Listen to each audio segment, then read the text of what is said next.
திருக்குறள் சிந்தனை. ஒருவனுடைய பெருமையும் சிறுமையும் அவனது செயல்களால் காணப்படுகின்றன. அறிவும் செயலும் மனிதனை அளந்து அறிவதற்கு இரு கருவிகளாக அமைந்துள்ளன. அவற்றுள் அறிவு உள்ளத்தில் மறைந்திருக்கின்றது.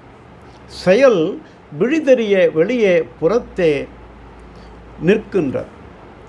ஆகவே செயலின் வழியாகத்தான் ஒருவனை சரியாக அளந்து அறிய முடியும். ஆதலால் அவனை அளந்து அறிவதற்கு செயலே மிகப்பெரிய அடையாளமாக அளவுகோலாக நிற்கிறது.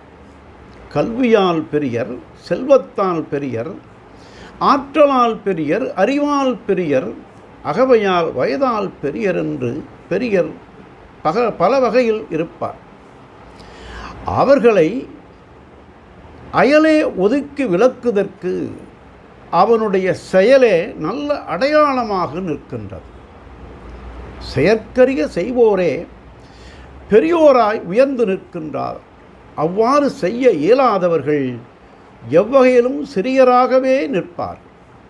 ஆகவே பொறி புலன்களை வென்றவர்கள் பெரியோராய் உயர்ந்து நிற்பார்கள்.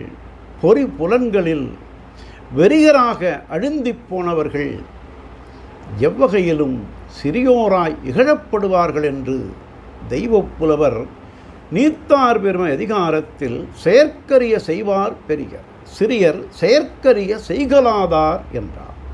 நாளையும்